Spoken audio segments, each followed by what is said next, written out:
conocimientos, que tengas información que es muy útil para nosotros, que nos encanta la historia, para aquellas personas que también se interesan, ¿no? En ese tipo de temas. Y me parece interesante que vas a manejar lo de las haciendas, ¿no? Bueno, un poquito de una hacienda, y eso Sí, va a ser genial también. el rumbo de Chalco, amigo. Sí, sí, sí, Aquí. es genial esa parte. Entonces, pues, súper, súper bien. Sí, de hecho Es un gusto tenerte por aquí. Esther, se corta un poquito, ¿sí me escuchan? Se corta, amigo. Juan, ahora ya lo Juan, perdimos a él. ya lo perdimos. Así pasa, estamos en vivo y pasamos este Sí. tipo de situaciones. Ahora sí ya nos escuchan.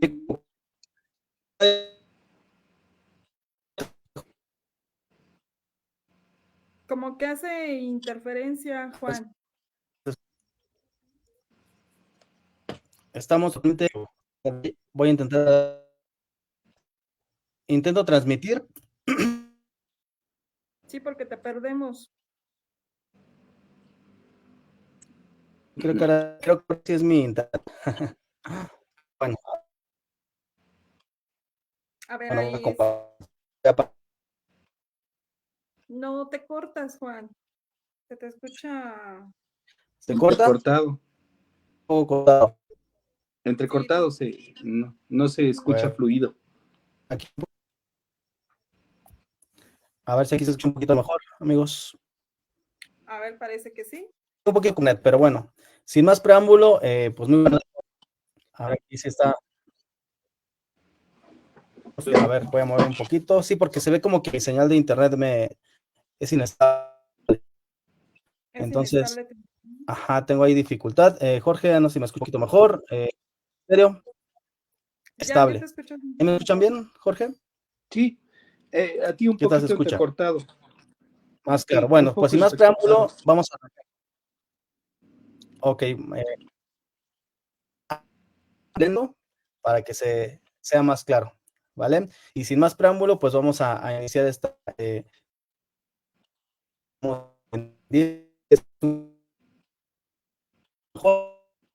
mucha que pues, estamos aquí dándole a esto de las conferencias de Sabías de Raíz. ¿Qué? Más preámbulo. Así es, amigo. Adelante, Estéreo. Sí, amigo, todavía te escuchamos ahí con un poquito de dificultad, un poco entrecortado. Pero bueno, ¿qué tal, amigos? Muy buenas noches. Estamos nuevamente aquí en una plática más en Sabías de Raíz que. Y hoy tenemos pues un amigo aficionado a la historia.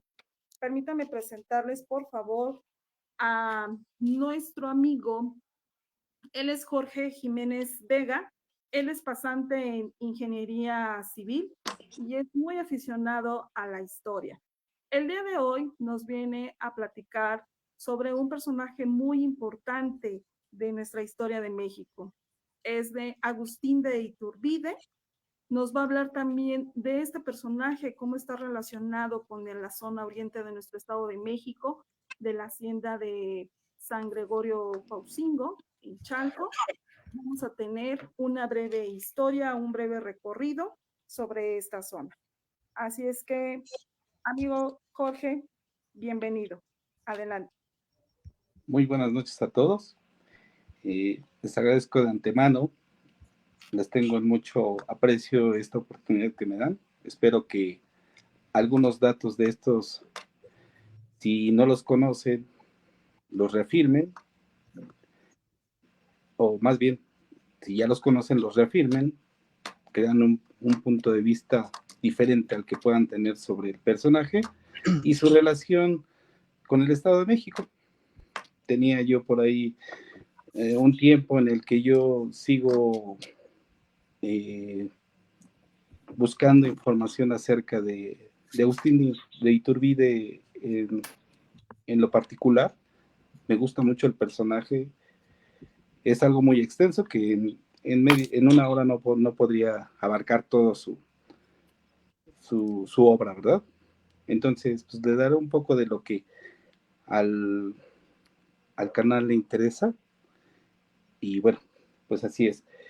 Eh, Nuestra plática de hoy es acerca de Agustín de Iturbide, Chalco, Hacienda La Compañía en San Gregorio Cuautzingo, esto en Chalco, Estado de México.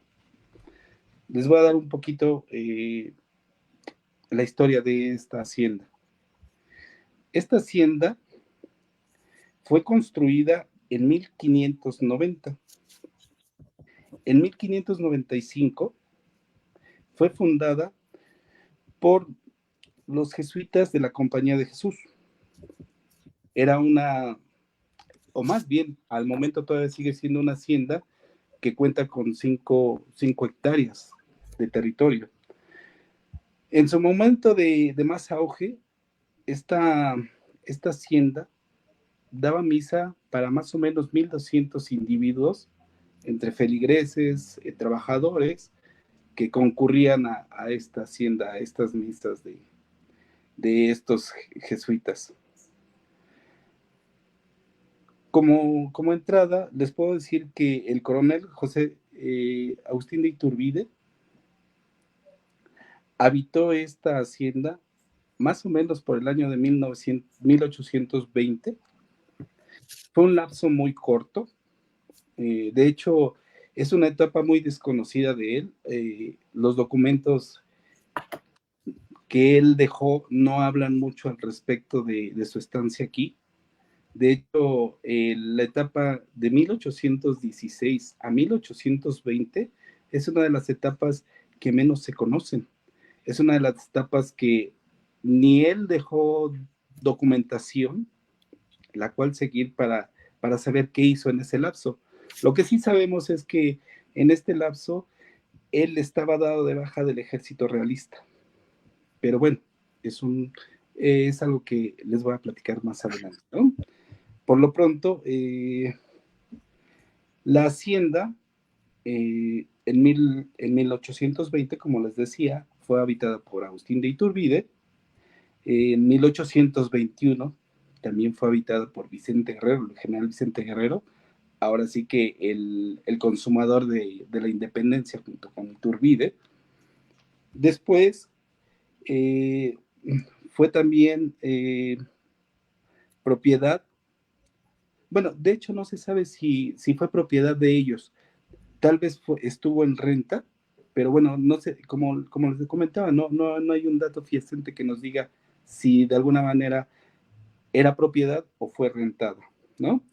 Posteriormente, en 1833, Mariano Rivapalacio la habitó. En 1800,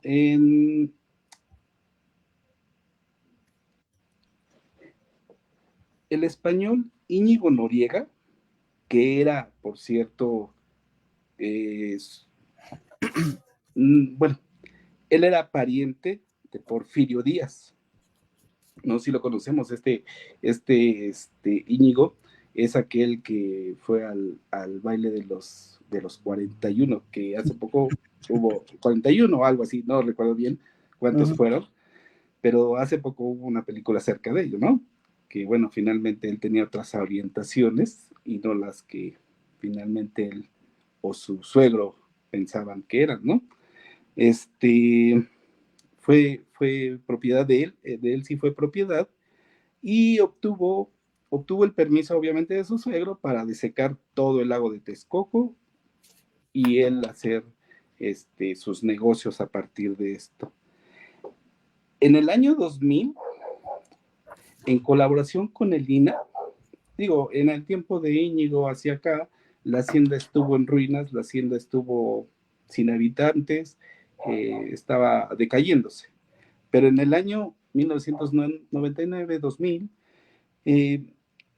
la hacienda fue restaurada en colaboración con el INA y el señor, déjeme, ahorita por aquí lo tengo, se me fue, ¿verdad? Fue restaurada con los dueños en ese momento y el INA, hubo un fideicomiso de hecho, y se creó el bioparque Animalízate. No sé si alguien lo haya conocido. Yo en el lapso de 2005, que fue el auge más alto de este zoológico. Sí lo llegué a visitar. Era un zoológico que albergaba especies animales exóticas, en peligro de extinción, más cachorros que individuos adultos, ¿no? Inicialmente, este proyecto se hizo con el fin de que las escuelas aledañas a la hacienda, inclusive hasta del municipio de Ixtapaluca, llegaron creo que a invitar escuelas. Este bioparque enseñaba el cuidado de estas especies que normalmente pues no están al alcance de nosotros tenerlas en casa, ¿verdad? Y tampoco es propio, ¿verdad? En 2005, el proyecto abre su segunda etapa y abre sus puertas al público en general. Es donde les comento que llegué a visitar yo el zoológico. Perdón, ¿quieres que vaya pasando las diapositivas? No, todavía no. Dame un segundito. Bueno, ahí está muy bien. Esa está muy bien. Gracias. Digo, para que vean, ahí está en esos tiempos. Más bien en ese tiempo ya la hacienda ya no estaba en funciones. Porque en el año 2009, si no mal recuerdo esa información, este zoológico dejó de funcionar porque fue retirado el fideicomiso que proporcionaba el Estado a los dueños, y obviamente la hacienda fue decayendo porque los ingresos no eran tantos como para poder mantener la hacienda, ¿no? Inclusive, pues, ya sabemos que los gastos para animales exóticos o diferentes de las especies domésticas, pues necesitan cuidados diferentes, necesitan de otros tratos y de veterinarios especializados para cada especie. Entonces fue decayendo. Estas fotos que vemos allí, obviamente ya cuando la hacienda ya no estaba abierta hacia el público. Esto fue en el año 2009. Inclusive hubo muchas denuncias por parte de los vecinos, porque, bueno, muchos tenían acceso a ver los animales por encima de las bardas.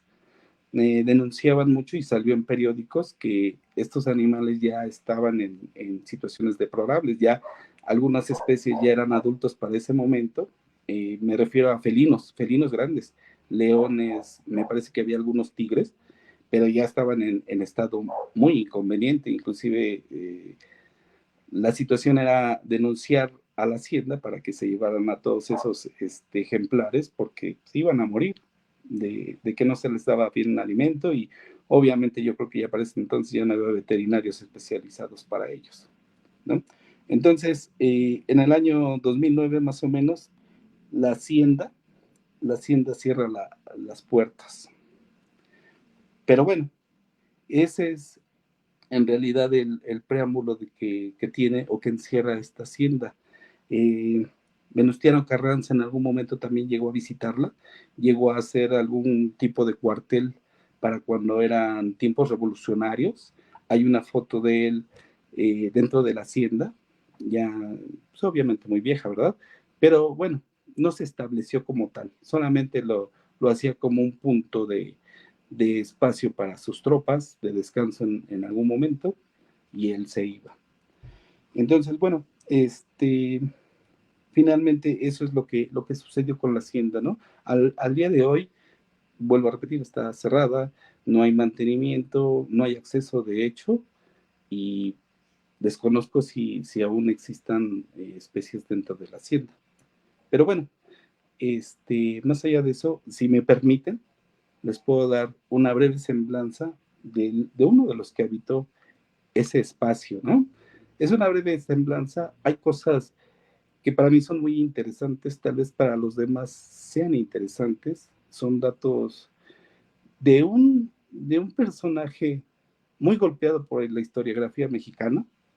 El 17 de julio, perdón, de este año, cumplió 200 años de que murió, o de que lo fusilaron, ¿verdad?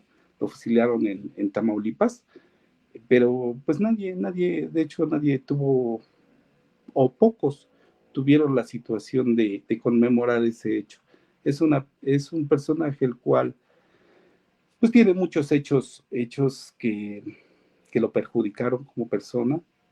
Creo que más allá de ser una persona que al perseguir insurgentes era demasiado severo, creo que su mayor pecado y lo que no le perdono la historia es que se haya proclamado a sí mismo emperador de este país. Pero bueno, si me lo permiten, les daré una breve semblanza, pocos pasajes. Voy a citar algunas cartas de él, que obviamente yo me baso en algunos autores o historiadores contemporáneos, de los que tienen datos más frescos, ¿verdad? Porque si de por sí en la escuela nunca nos contaban acerca de él y no lo escondían, pues bueno, finalmente las investigaciones últimas arrojan muchos datos. En muchos casos, dependiendo del historiador, pues lo maltratan más de cómo está, ¿verdad? En otros casos, pues se suaviza la situación, pero a final de cuentas la historia no ha sido de alguna manera equilibrada con él, porque nunca lo han tratado como el, más bien lo tratan como el que culmina nuestra independencia, pero no como nuestro libertador. Les invito a que en cierto momento piensen en el mes de septiembre. ¿Qué nos viene primero a la mente? ¿No? Creo yo que lo primero que nos viene a la mente es el 15 o el 16 de septiembre. El 15, de hecho, pues no se celebra nada más que el cumpleaños de Porfirio Díaz, ¿no? Que en algún momento lo traslapó para que junto con su cumpleaños se celebraran las festividades de la independencia. Inclusive el 16 de septiembre siempre se nombra como la independencia de México, cuando fue el inicio de la gesta para la independencia de este país, ¿no? Y nunca mencionan a Iturbide como el que él culmina, mucho menos como el libertador de este país, de esta nación en ese momento. Bueno, lo que vemos en la diapositiva en este momento es la casa a nuestros días cuando Iturbide nace en esa casa, nace en ese domicilio. Este domicilio está ubicado en Valladolid, ¿no? En 1783 se esperaba el nacimiento de Iturbide. Fue un nacimiento demasiado problemático. De hecho, estaban preocupados porque parecía que su mamá, ahorita les comento cómo se llama, María Josefa Aramburu y el propio Iturbide podrían morir. Era un parto de alto riesgo, ¿verdad? Su papá, José Joaquín de Iturbide, preocupado por la situación, recurre, ¿no? Recurre a lo divino. Va al recinto de San Agustín, que estaba muy cerca de esa vivienda, y solicita el manto de Fray Diego de Basalenque. Este fue un agustino en su momento muy relevante. Al morir su cuerpo, permaneció incorruptible. ¿Qué quiere decir? Que no se descomponía. Guanajuato tiene esa peculiaridad, ¿no? Por eso tenemos ahí las momias de Guanajuato y todos esos que se conservan mucho, pero este fraile se conservó muy bien hasta ese momento. Al día de hoy, realmente no lo sé, no tengo información, la busqué pero no la encontré, de que sí sigue en las mismas condiciones. Pero bueno, se cubre a la madre de Iturbide y milagrosamente nace Iturbide en ese momento, ¿no? A causa de este milagro que ellos dicen, se bautiza a Agustín con ese nombre por el fraile Agustino, ¿no? Si podemos cambiar las fotos. Para este momento, el padre de la patria, don Miguel Hidalgo y Costilla, contaba ya con 30 años, más o menos. El mismo Miguel Hidalgo era pariente de Iturbide, no sé si lo sabrían, ¿verdad? Era pariente lejano por parte de su madre. En algún momento, cuando se levanta el 16 de septiembre y empieza esta campaña de la insurgencia, le ofrece a Iturbide el cinturón de, un segundito, el cinturón de teniente general, si se unía a su causa. Lo tenía lo tenía ubicado, sabía que él era militar de carrera, ¿verdad? Lo cual Iturbide rechaza. Inclusive Miguel Hidalgo le decía que si se mantenía al margen, si no participaba con el ejército realista para combatirlos, pues le prometía no pues no meterse con las propiedades de su padre, lo cual pues tampoco aceptó, porque finalmente Iturbide en este momento comulgaba con la causa, pero no con los modos en la que lo llevaba Hidalgo. Se le hacía de alguna manera muy, muy sangrienta cómo llevaba a cabo la gesta, ¿no? Entonces, pues rechaza también esa propuesta, y finalmente la muchedumbre que llevaba Hidalgo, se cuenta que, pues, imagínense, llevarse 20,000 gentes atrás de él, pues era difícil controlarla, ¿no? Entonces, al paso de todo el tumulto, pues la hacienda del padre Iturbide se quema, se saquea. Eso crea mucho encono en Iturbide hacia los insurgentes. Y finalmente, pues empieza a combatirlos. Iturbide estudió a lo que en nuestros días equivale a la educación primaria y secundaria en un templo trentino de San Pedro. A los 15 años, él deja los estudios para hacerse cargo de la hacienda de su padre. Ahí adopta, o más bien, ahí toma el conocimiento del manejo y administración de las haciendas. También particularmente domina y toma mucha habilidad y elegancia en la monta de caballo.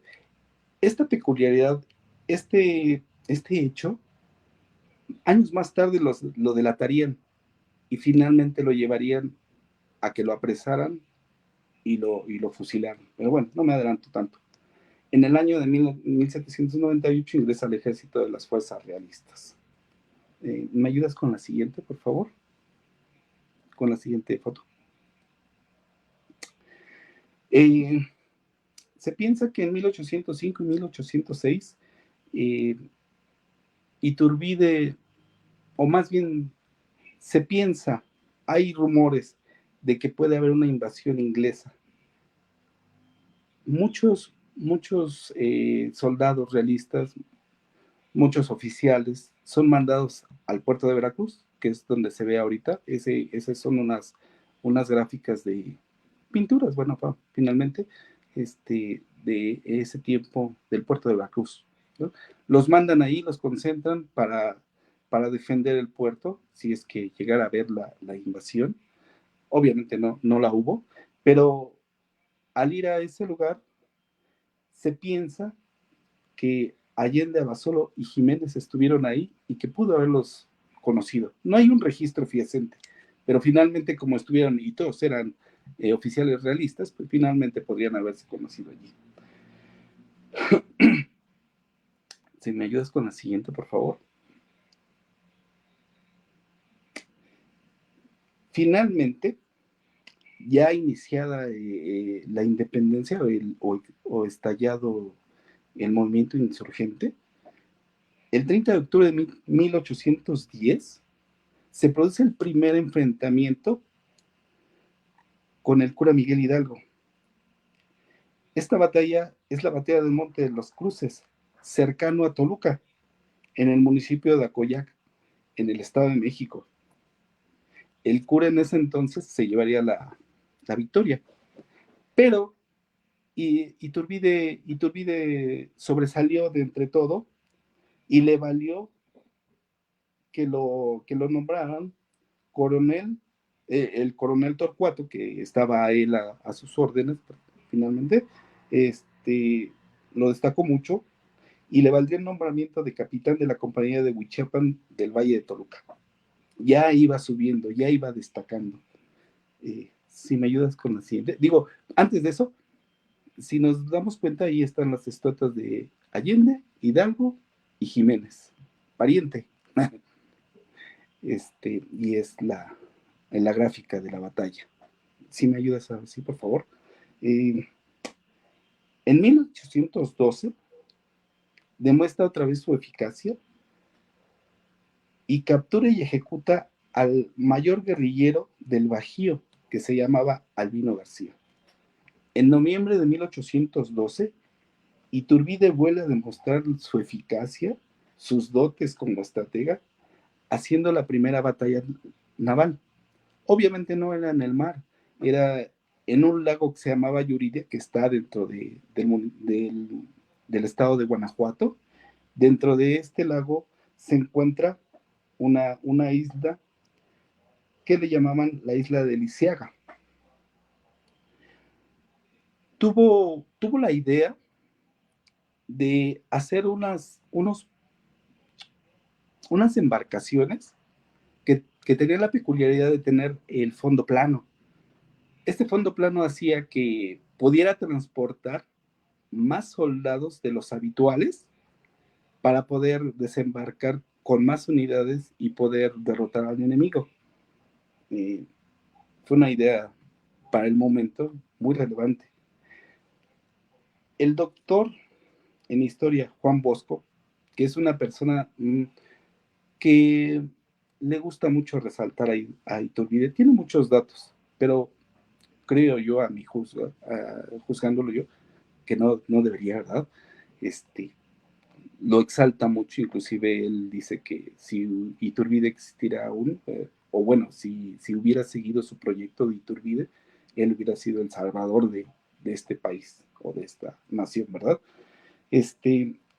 Él resalta que estas mismas naves fueron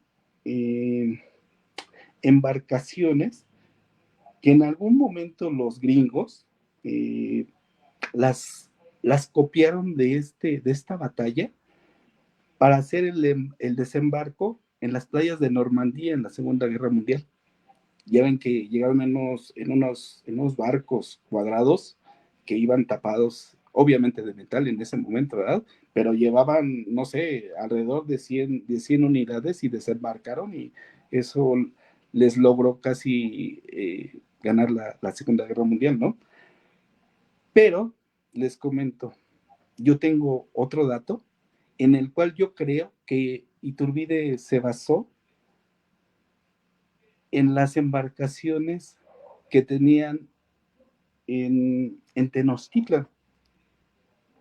Más concretamente, Bernal Díaz del Castillo relata que cuando capturan a Cuauhtémoc II, ya cuando él iba huyendo de Tenochtitlan, a él lo capturan sobre el lago, no lo capturan dentro de la ciudad, e iba en una embarcación de estas características. Obviamente era una canoa.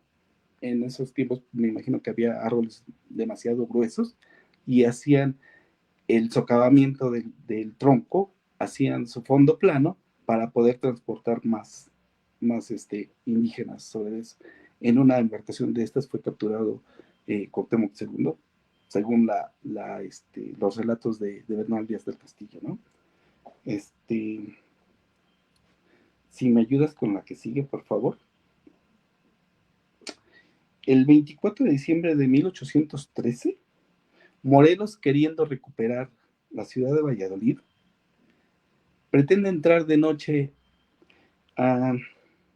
a la localidad de Lomas de Santa María, muy cercano a Valladolid. Morelos, la estrategia que tuvo en ese momento era pintarlos a todos sus soldados de negro para que para que se escondieran en la noche, ¿no? Para que se confundieran con la oscuridad. Eso les iba a dar ventaja. Pero Iturbide, muy astuto antes de eso, se entera de esta estrategia.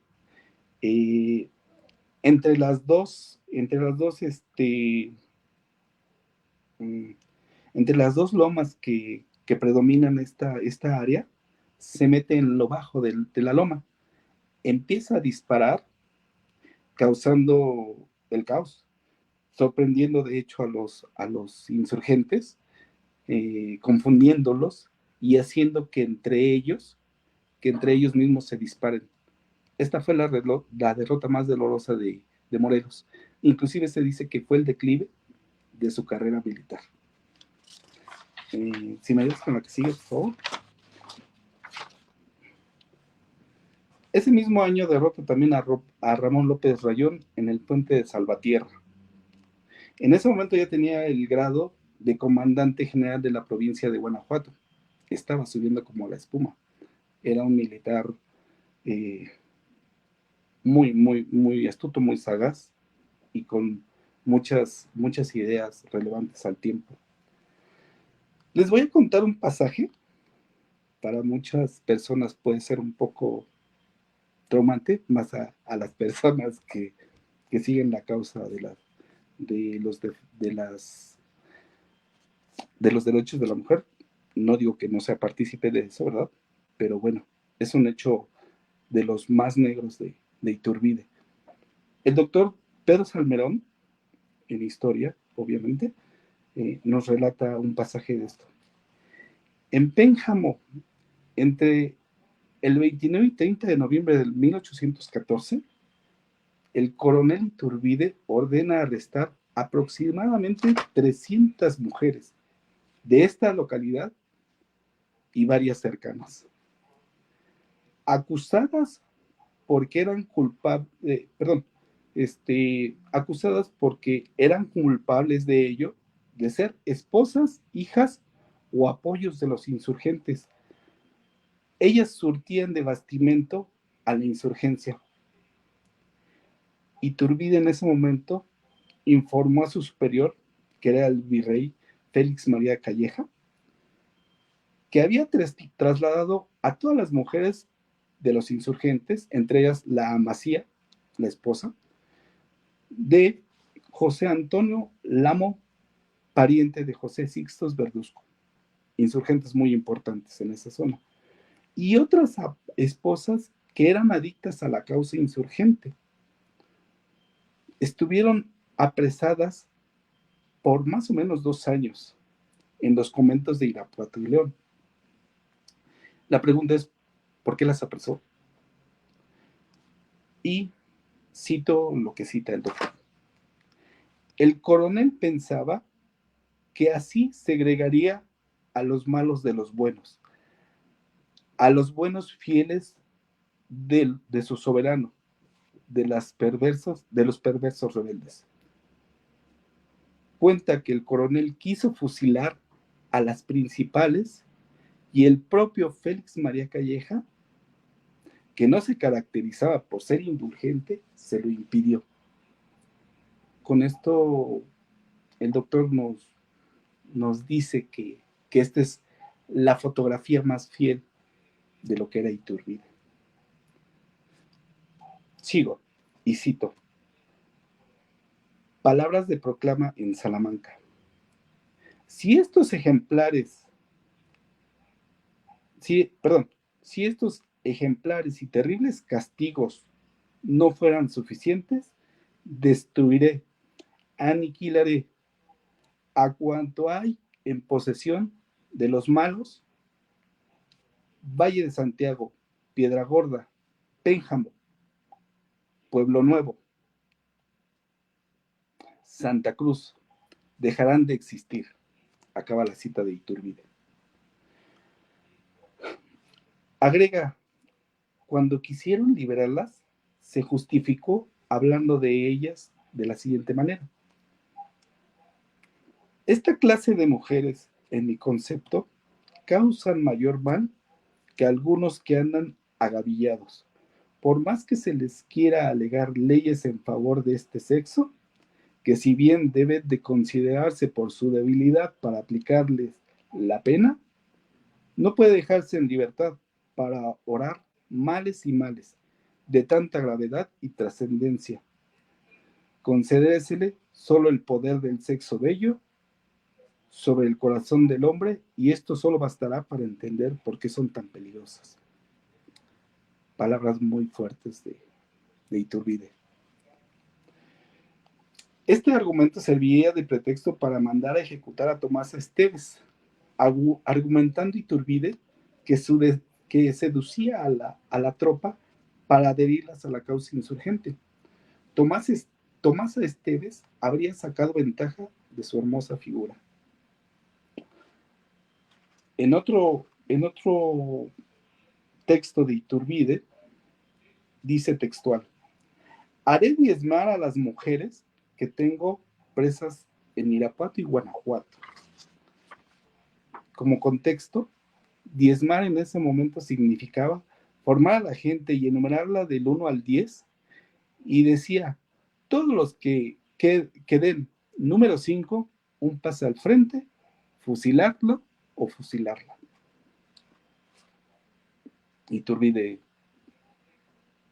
lo escribió de esta forma, era su pensamiento, ¿no? Declaró también que Hidalgo y Morelos son los destructores, la horda y la plebe. Argumentaba también que la hacienda que dejó Agustín de Iturbide, bueno, este es un pensamiento que tiene el doctor, que dice que Iturbide lo que dejó como hacienda, o lo que dejó como lo que nos heredó, fue el estancamiento por 34 años, entre los cuales se perdió más de la mitad del territorio mexicano.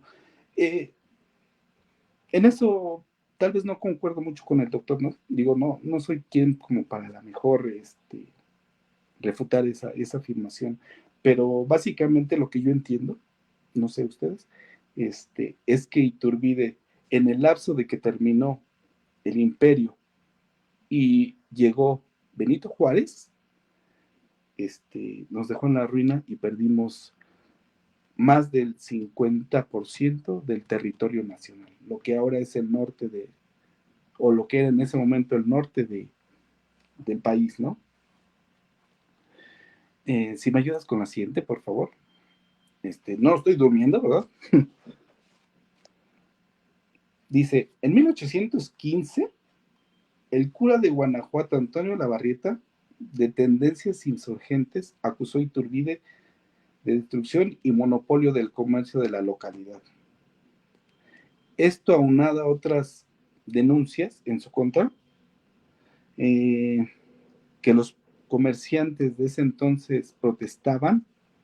Obviamente todos eran afines a la causa insurgente.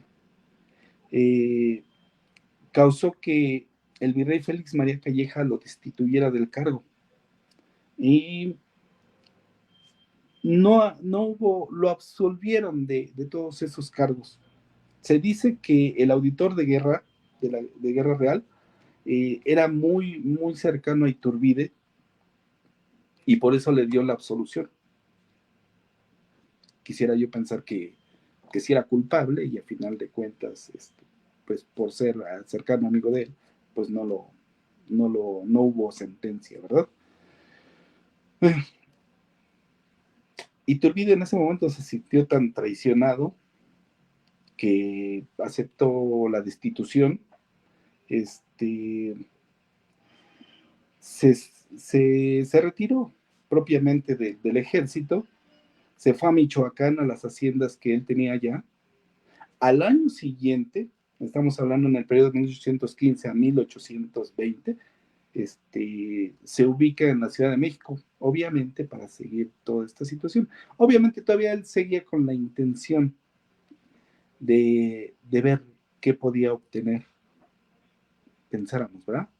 Y en 1820, es lo que les comentaba, que él no se sabe a ciencia cierta si adquiere la compañía, la hacienda de la compañía en Chalco, o se la rentan, pero se establece ese año allí.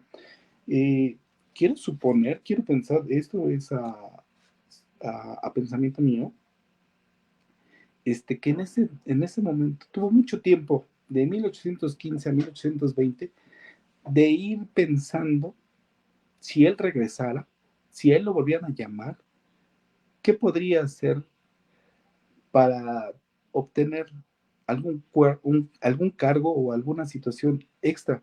Porque él como criollo en ese momento significaba ser hijo de peninsulares nacidos en estas tierras. Ya cuando Porfirio Díaz estuvo en el poder, criollo ya tomó otro significado, y un significado despectivo, ¿no? Pero en ese momento ser criollo era ser hijo de peninsulares nacidos en estas tierras. Pero bueno, al ser criollo, él no tenía más que ascender. Él se iba a quedar hasta donde lo destituyeron, que fue coronel. No iba a poder aspirar a ser más. Y eso lo sabían así todos los criollos militantes en las filas realistas, ¿no? Eh, según lo registrado en el libro Historia de México de Lucas Salamán, cuando Iturbide fue vencido en Coporo, se lamentó mucho con el capitán Vicente Filosola, que era alguien muy cercano a él y estaba a sus órdenes. Se lamentó mucho porque él decía que el derramamiento de sangre era excesivo, y expresó que la independencia se podía lograr con suma facilidad realizando un pacto entre los insurgentes y la tropa del rey. Pero antes de eso tenía que exterminar a los primeros, o sea, acabar con todos los insurgentes, ¿no? Estos pensamientos llegaron también a oídos del virrey y fueron causas también de que lo destituyeran, ¿no? Ya lo veían así como un peligro, en el cual él quería pactar y hacer otro tipo de país, ¿no? Si me ayudas con la siguiente. Esta es la hacienda que pensamos, o yo pienso que rentó, ¿no? La hacienda de la compañía en San Gregorio Huetzingo. Bueno, la que sigue, por favor. En el mismo año de 1820, la que sigue, por favor, esta ya. Él es el coronel Filisola. Bueno, en el año de 1820, la conspiración de la Profesa, dirigida por un canónico llamado Monteaguado, eran unas sociedades secretas, eran unas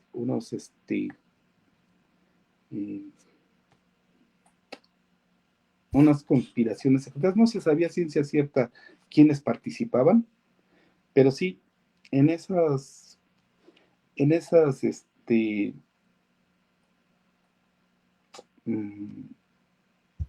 Podrían ser como logias, quizá, algo así, ¿no? no, es no son logias, digo, finalmente, no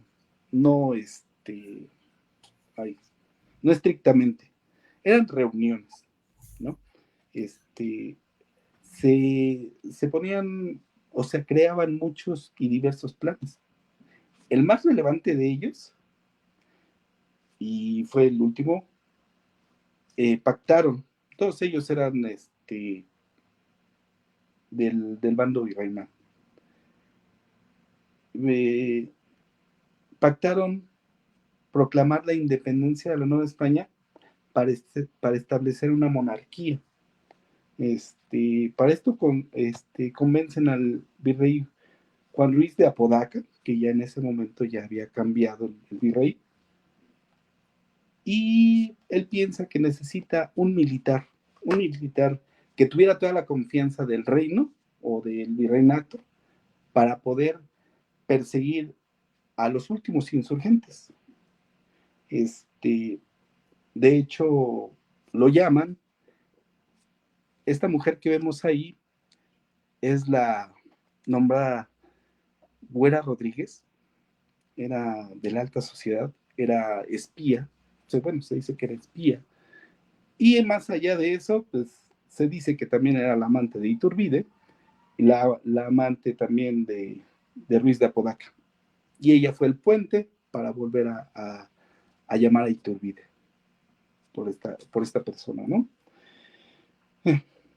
El día 15 de noviembre, un día antes de salir hacia el sur, obviamente ya restituyen a Iturbide, él acepta. Él ya trae planes en la cabeza, eso quiero pensar yo. Pero bueno, cuando sale lo restituyen, además solicita el grado de brigadier, obviamente pues, de los grados que ellos no podían alcanzar, y que le asignen el regimiento de Celaya.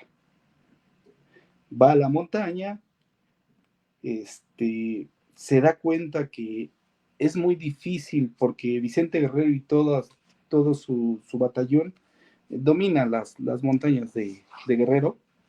Va a ser difícil y le va a tomar mucho tiempo poder ir, sacarlo y apresarlo. Y se le ocurre pactar con él. Entonces se empiezan a cartear, le propone un pacto para que todo se pueda ya definir. Le manda una carta a Iturbide a Guerrero, él le responde, pactan un encuentro, aceptan. Puedes cambiar por favor. Y van y se encuentran en Acatempan. Se dice que no fue exactamente en Acatempan, pero bueno, es ahí donde la historia los ubica. Se entrevistan y ahí pactan la paz, dentro de lo que Guerrero más ansía que Iturbide le prometa, es que haga la abolición de la esclavitud, que todos, absolutamente todos los que existan o que estén avecindados en el territorio nacional sean tratados de la misma forma y tengan los mismos derechos, a lo cual Iturbide acepta y obviamente empieza la culminación de la independencia, ¿no? Si me ayudas con la que sigue. Bueno, después de esto, en 1821, Agustín de Iturbide proclama el Plan de Iguala, que obviamente son estos tratados en los cuales lo más importante sería la abolición de la esclavitud, la independencia de la Nueva España, y él propone un régimen monárquico moderado en ese momento. La monarquía finalmente no la querían aquí porque era absoluta. Lo que decía el rey en cualquier parte del mundo era ley y no se podía modificar. No había nadie que pudiera moverlas, aunque las leyes fueran absurdas, fueran crueles, lo que fueran. Entonces lo que propone Iturbide fue una monarquía moderada constitucional. ¿Esto qué quiere decir? Que tenía un congreso que iba a determinar una constitución para darle leyes que pudieran regir bien a la nación y que obviamente tuvieran el mismo derecho para todos los que existían en la Nueva España. Pidiendo o solicitando a Fernando VII o a algunos de sus hermanos que vinieran a reinar a la Nueva España.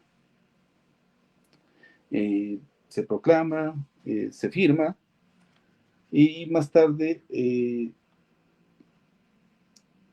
estos tres principios, religión, independencia y unión, se convierten en las tres garantías que promovía el ejército que sustituyera, que sostuviera al gobierno.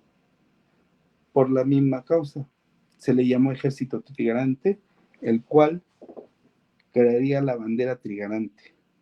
Esta bandera trigarante tenía 3 colores, verde, blanco y rojo, que aún a nuestros días sigue vigente en nuestra bandera. Obviamente la dirección de estas líneas en ese momento eran en diagonal y ahora son verticales, ¿no? Y con el escudo que al momento sigue.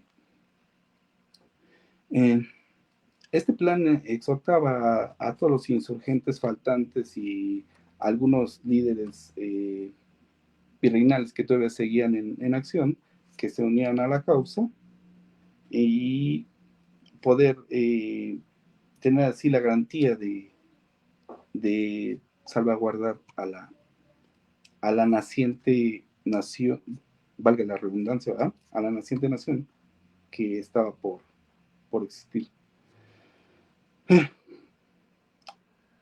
En lo que llegaba el nuevo gobernante al territorio, se proponía la creación de una junta gubernativa en la cual Iturbide iba a ser el principal cabecilla de esta.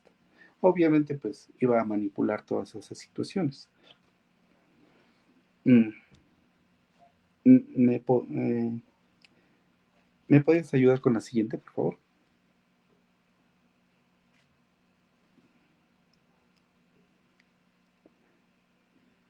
En la campaña trigarante, como ya dije hace un momento, iban uniendo a los insurgentes faltantes, a las fuerzas virreinales que estaban distribuidas a lo largo de las comunidades.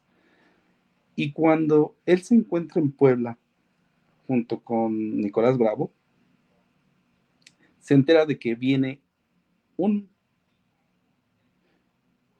nuevo encargado de la Nueva España. Este se llama Juan O'Donojú, que venía con el título de jefe político superior y capitán general de la Nueva España. Se piensa, o se cree, que él ya venía, o ya sabía que la Nueva España estaba en estas condiciones. Cuando llega y desembarca, él se da cuenta y se entera de que la independencia ya está más que consumada, y lo único que le resta es entrevistarse. Manda una misiva a Iturbide donde le propone verse, entrevistarse, y que él pusiera el lugar donde pudieran reunirse. Y esto fue en lo que fue en la ciudad de Córdoba. En la ciudad de Córdoba se proclaman los tratados de Córdoba, los firman. Hubo pequeñas modificaciones, no sustanciales para lo que ya venían ellos.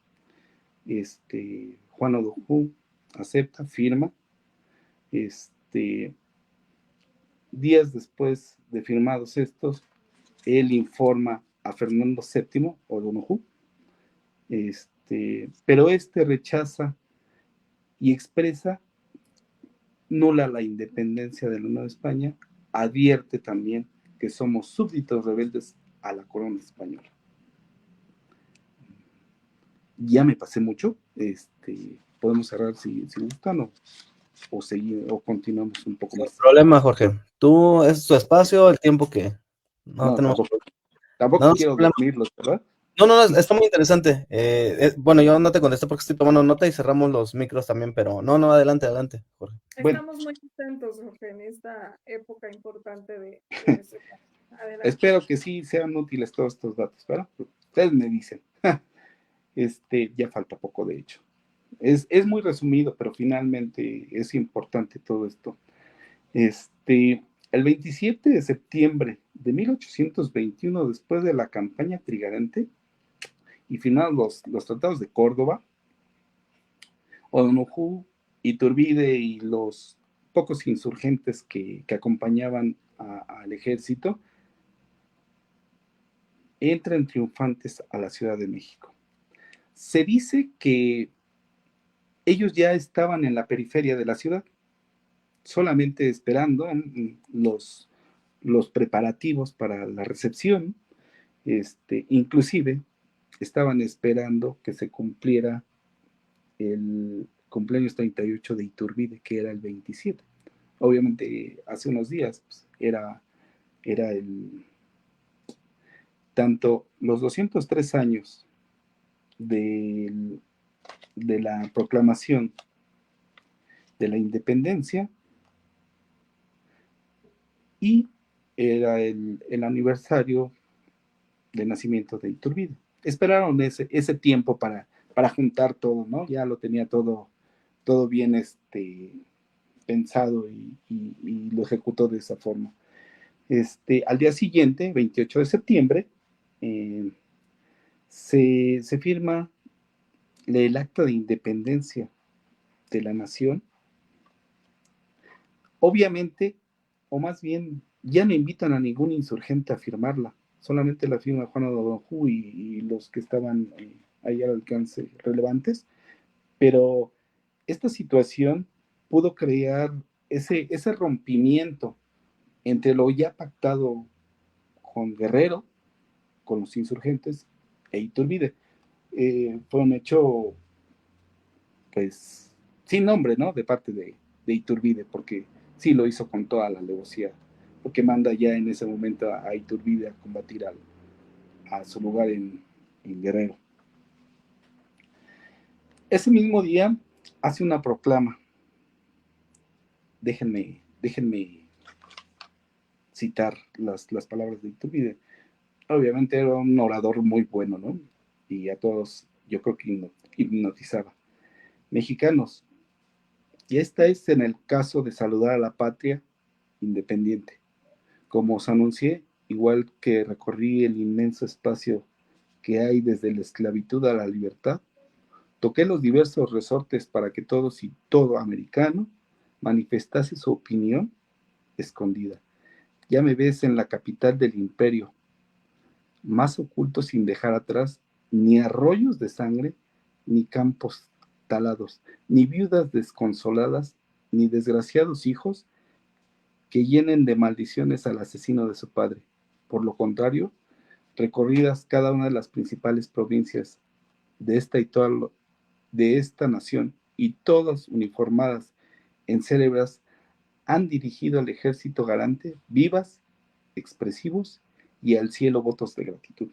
Mexicanos, ya sabéis el modo de ser libres. A vosotros les toca señalar el de ser felices. La prensa en ese momento señaló como el día más feliz de la nación, el 28 de septiembre de 1821. Al momento, ¿me ayudas con la siguiente, por favor? Al momento de la independencia, ese era el tamaño original que tenía el imperio mexicano. Si vemos toda la parte de verde que está al norte, era el territorio que los gringos nos robaron años más tarde. En ese momento también se unió parte de Centroamérica, que es la parte rosa, y la capitanía de Guatemala, que era una de las más importantes en ese momento. Imagínense, en ese momento éramos el tercer estado más grande o reino más grande que existía en todo el mundo, de ese tamaño.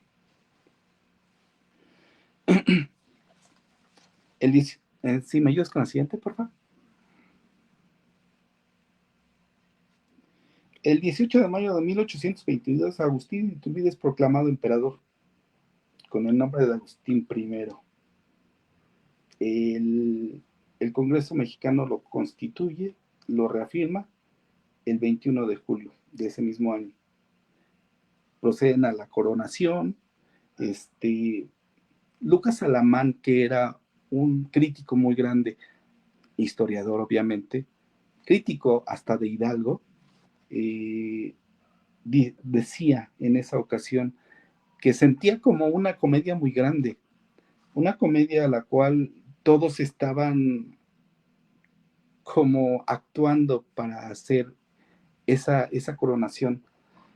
En ese momento el reino de la Nueva España o bueno, ya el imperio, estaba totalmente quebrado.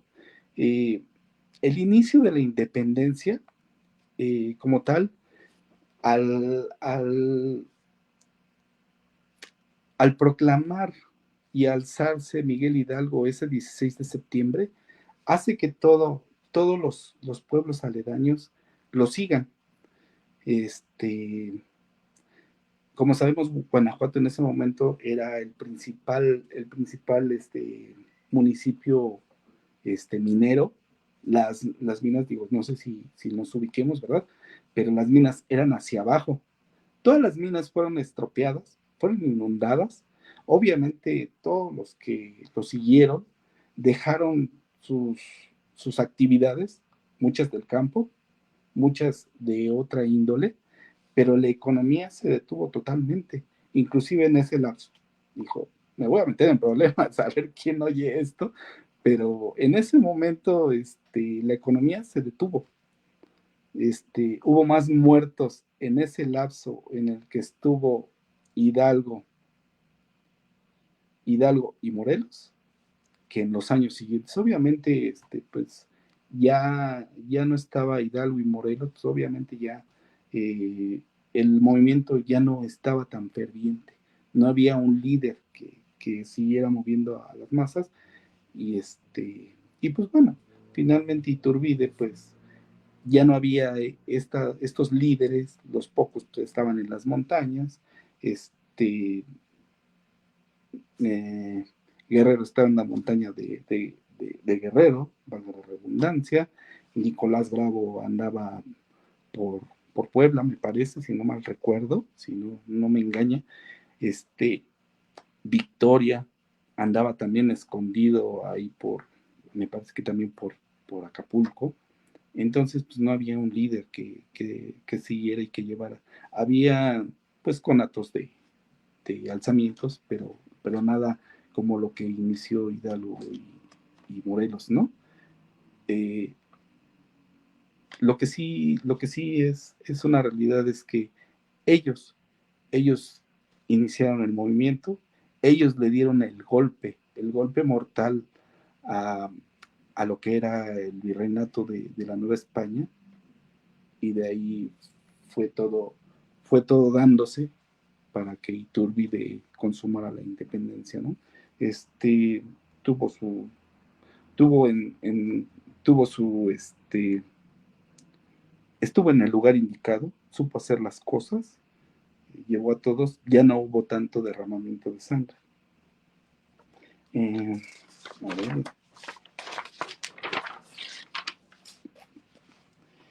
Si me ayudas con la siguiente, por favor.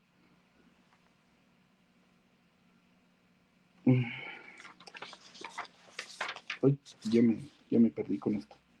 Bueno, como decía, en ese momento pues estaba la Hacienda de México, estaba quebrada. Se dice que la corona fue prestada por el Monte de Piedad, ya en ese momento ya estaba todos los prestamistas, ¿verdad? Las joyas que adornaban la corona eran préstamos de su esposa Ana María Huarte, que fue su esposa toda la vida. Pobremente tuvo 10 hijos con ella, ¿verdad?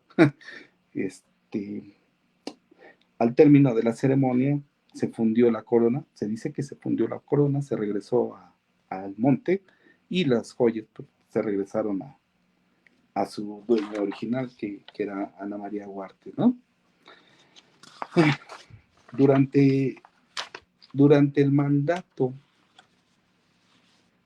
de Agustín de Iturbide, recibe la visita del ministro penitenciario Joel Roberts Poinsett, no sé si lo ubiquen, ¿verdad? Este era el enviado de Norteamérica a ver cómo estaba la situación en la nación independiente que ya estaba en marcha. Pero más allá de eso, ya estaban en su momento de expansionismo los gringos, venían a ver y se cuenta, porque tampoco hay un documento que lo respalde, pero se cuenta que se entrevista con Iturbide y le propone que le venda esa parte naranja que veíamos al norte del país, que encierran Texas, Nuevo México, la Alta y Baja California, Arizona, la Mesilla, Coahuila y Nuevo León. Le dice, pues véndemelo, los territorios no están tan habitados, yo puedo, inclusive se dice que hubo una cantidad ahí que ofreció. A Iturbide esta situación le pareció detestable. En ese momento, pues le dice que nada del territorio está en venta, mucho menos se regala, y que todo el territorio será defendido hasta con el último de los hijos de la nación, ¿no? Ahí tenemos a Poinsett, que es el que está de negro en la parte de arriba, en medio casi. El que sigue es Santa María. Santa María era un veracruzano eh, que raramente era enviado por la Gran Colombia. Él era enviado de Bolívar como, como diplomático a México. Un mexicano que venía de otro lugar, pues estaba raro. El que sigue a la derecha de nosotros, se llama Vicente Rocafuerte. Este es un tipo, era un escritor. Él era de Quito, de Ecuador. Imagínense este tipo que viene a México. Ya venía con la consigna de echar a perder el imperio. Poinsett era un, ay, se me fue ahorita eh, era masón, eso es a lo que me refería, era masón de la logia neoyorquina, o sea, de Estados Unidos.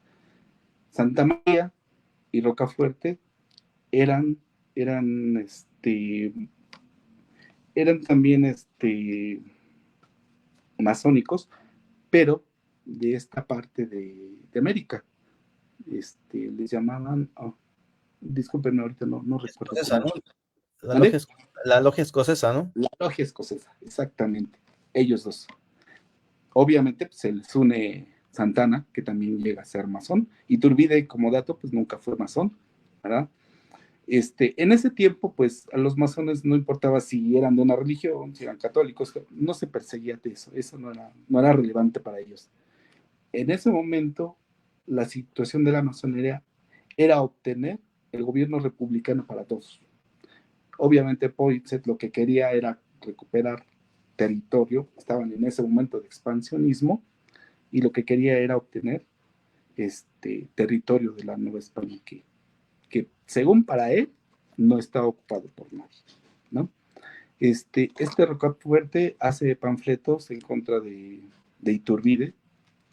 Según dice la doctora Jiménez Colchón, ese panfleto se edita en Nuevo Orleans y es uno de los libros con los cuales algunos historiadores se basan en que Iturbide era la peor persona del mundo y no merecía estar donde estaba.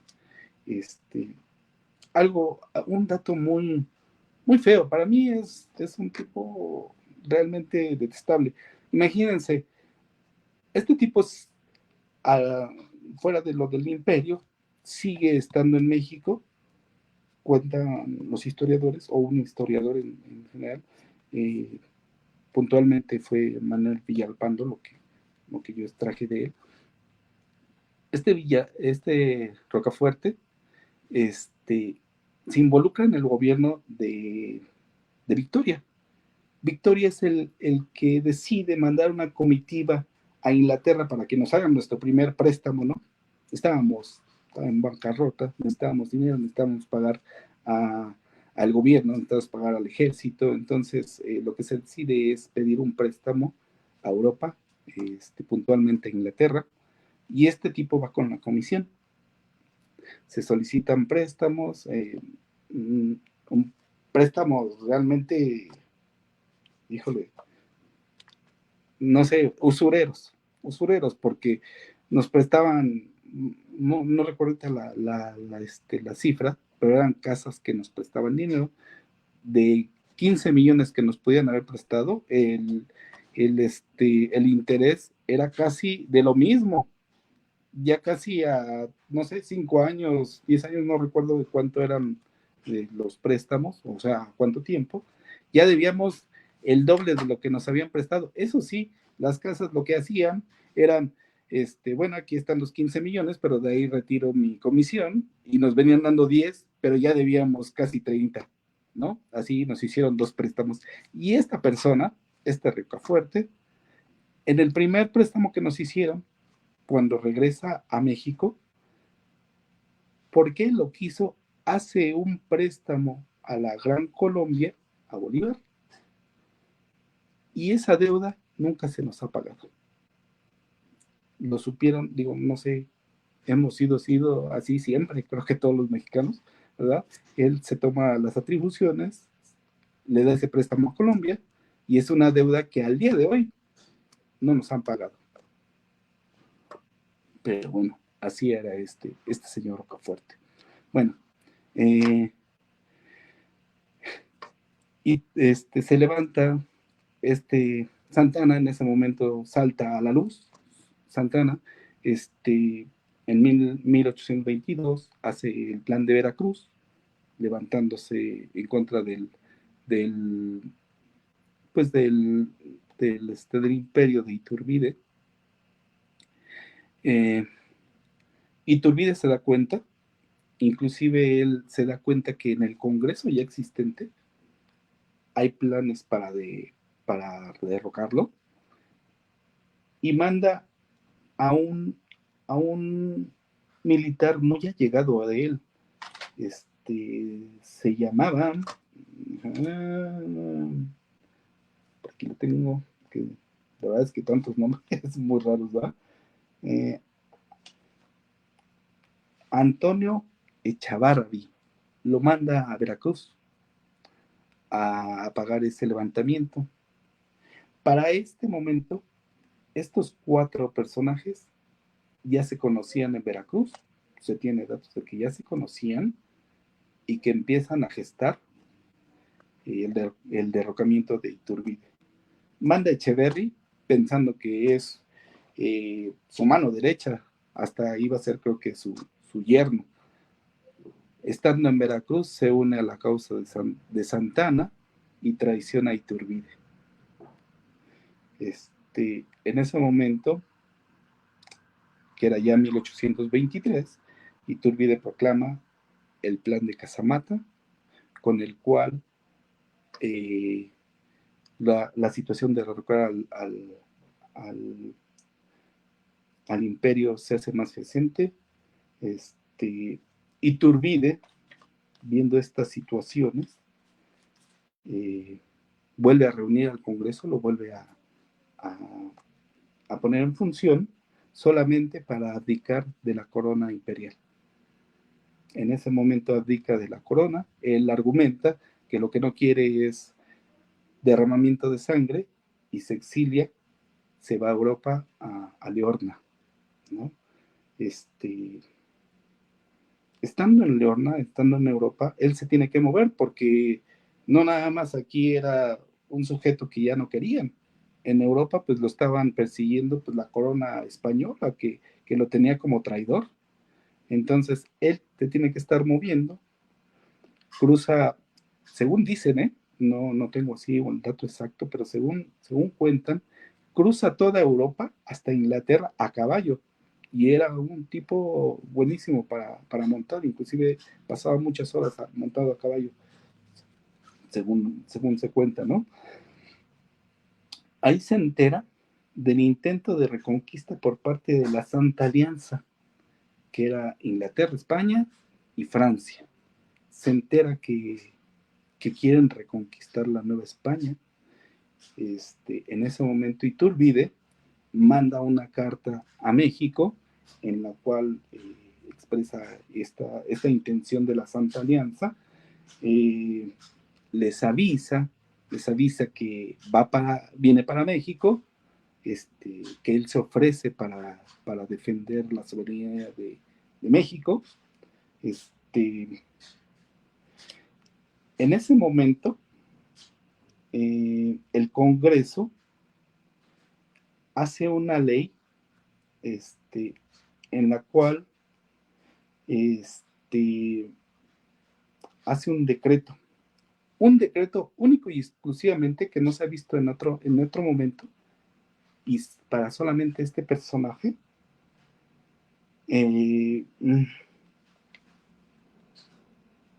de que si él se presenta en México bajo cualquier título, el decreto dice y declara: traidor y fuera de la ley a Iturbide, siempre que se presente con cualquier título en algún punto del territorio mexicano, y tiene la condena de muerte. Iturbide no sabe esto porque la carta llega primero que él.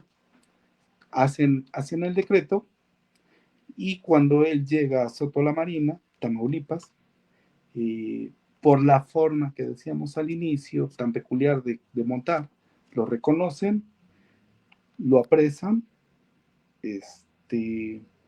lo llevan a juicio ante el Congreso de Tamaulipeco, y el 19 de julio de 1824 es fusilado y pasado por las armas en Padilla, Tamaulipas. Allí es enterrado en un lugar, pues ellos dicen que tal para un traidor como Iturbide. No sé en qué momento podría ser Iturbide un traidor, pero bueno, es cuestión de análisis más profundo, ¿verdad? Claro que sí, amigo. Y pues realmente, pues grandes acontecimientos que nos has narrado esta noche, el cual te agradecemos mucho, amigo Jorge. Cada que tenemos este tipo de conferencias, tenemos un determinado tiempo. Sí, claro. Y siempre nos pasamos del tiempo, y yo creo que podríamos seguir en velada escuchando estas grandes acontecimientos de este personaje que acertadamente dices que a veces pues nuestra historia de México, nuestros libros, nuestros planes de estudio no le hace justicia a muchos personajes históricos.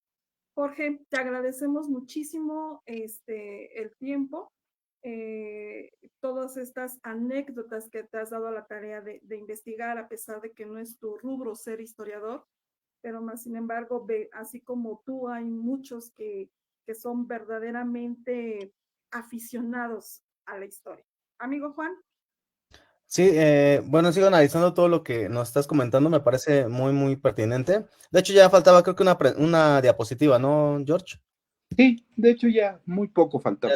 Ya era justamente lo último. Ya para finalizar, George, no sé qué te gustaría agregar en función de lo que mencionas en la última, bueno, diapositiva, que es prácticamente lo que hablaste de la hacienda, pero para finalizar, George, y no quitarte la palabra de tajo, nada más, por favor, George. Bueno, son 3 puntos, ¿no? Solamente el 3 de julio de 1832, el general Manuel Mier y Terán visita la tumba de Iturbide en Tamaulipas. Le toma la melancolía, era amigo de él, y se suicida ante la tumba. En 1830, Anastasio Bustamante ordena el traslado de los restos a la Catedral Metropolitana. Ahí hasta el momento descansan. Y Anastasio Bustamante solicita que al momento de su muerte el corazón sea depositado en la urna de los restos de Iturbide. El 1 de octubre de 1821, el gobierno de Obregón, por los diputados de la Cámara de Senadores, tienen una propuesta, y la propuesta es bajar las letras de oro que están en el Congreso de este personaje, ¿no? Uno de los diputados que hace la propuesta era el padre de Octavio Paz. En 1971, el presidente Luis Echeverría decreta que el único consumador de la independencia era Vicente Guerrero. Ordena construir una presa en la antigua tumba de Iturbide, allá en Padilla, llamándola Presa Vicente Guerrero.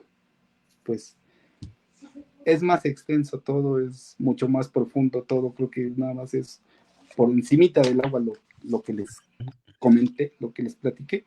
Ojalá y les haya servido, ojalá y les haya sido interesante y que podamos haber obtenido cosas de esto. Así es. Les agradezco mucho el arriesgue por dejarme hablar, ¿verdad? No, al contrario, a mí me pareció, yo no me aburrí para nada, Jorge, me pareció muy interesante los datos que comentaste. Sería interesante pues ahondar un poquito más en algunos de ellos, y bueno, como recomendación pues personal como historiador, bueno, para empezar te lo reconozco, ¿no? Te reconozco esa parte de la investigación, de ese esfuerzo que tú hiciste, y por otro lado, pues nada más no ser, en algunos términos, ¿no? A lo mejor no ser tan, decimos los historiadores, tan tendenciosos, ¿no? En algunos momentos, pero me parece muy, muy interesante, ¿no? Cómo lo abordas, igual un poquito más ahí de metodología de la historia, pero creo que estuvo muy interesante, tus datos fueron muy puntuales. Me gustó mucho que citaste también que ese es un esfuerzo que no hace cualquiera, ¿no? Y eso le da un tanto más de rigor que nosotros, al menos Estéreo y yo, es lo que tratamos de hacer en la página, y tú lo has visto, ¿no? El hecho de que se empalme con la parte historiográfica, con una metodología pues histórica y que se sustente como tal. Entonces, pues yo te reconozco de manera personal, te agradezco mucho también el que hayas tomado este tiempo, este espacio, que tú te propusieras como tal. Y creo que es algo muy, muy interesante, ¿no? Es algo que no habíamos hecho anteriormente, porque aquí no estaban personas muy importantes, ¿no? Doctores muy reconocidos y demás, pero es el espacio para todos los que quieran participar, y creo que hiciste una excelente presentación, Jorge, te lo reconozco, felicidades en verdad. Ahí puedes ver todo lo que te escriben, creo que muy buenos comentarios, y ojalá que en algún momento pues sigamos la charla, nos encontremos también, nos conozcamos y podamos desarrollarla más allá. Una disculpa por cortar de repente de tajo, pero yo estaba muy, muy entretenido, y creo que Estéreo también, pero sí también los tiempos a veces nos comen. Con el paso del tiempo pues, lo vamos a ir trabajando, y muchísimas gracias, Jorge. No sé, Estéreo, si ya para ir cerrando, ahora sí. Sí, así es, amigo Jorge, pues nuevamente el agradecerte este espacio, el esfuerzo que también hiciste. Me comentabas, ¿no? Que estabas muy, muy nervioso y demás, y yo te decía, no, tranquilo, todo va a salir bien. Y mira, insisto, este tipo de charlas pues dan para mucho más, y sobre todo este tema, ¿no? Tan importante para nuestro México. Agradecerte, obviamente tenemos muchos comentarios, ya por el tiempo ya no nos da el tiempo suficiente para poder leerlos todos, pero agradecemos a todos los amigos que están conectados todavía aún. Por ahí logré ver un comentario que desde Alemania, no sé si tengas algún conocido en Alemania que nos está viendo o es parte de nuestros seguidores. Le agradecemos a todas las personas y a ti, insisto, principalmente. Muchísimas gracias. Muchísimas gracias, les agradezco el espacio, les agradezco que me soportaran y disculpen las situaciones técnicas, ¿verdad? No, para nada, súper bien, felicidades, Jorge, y como pues siempre tenemos un término que es que esto lo hace Estéreo, la última petición, Estéreo. Es que durante toda esta charla datos. ¿Sabías que no? Pero nos está guardando uno, yo sé que hay un dato seguramente. Sí, pero a ver, ya, para cerrar con broche de oro, Jorge, tu participación.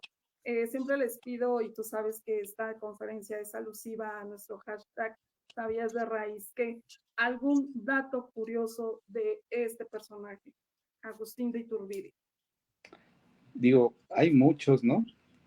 Pero creo que más allá de curioso, es una enseñanza que nos deja que al proponerse algo con voluntad y buenos tratos entre personas, podemos lograr muchas cosas. Él logró la independencia, él logró culminar lo que inició el cura Hidalgo.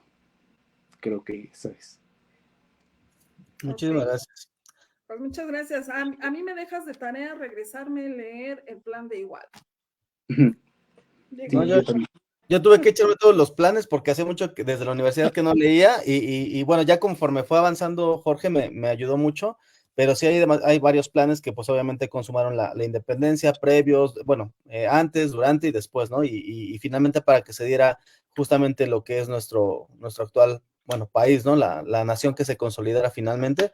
Y bueno, me pareció muy interesante, Jorge, en verdad yo te reconozco.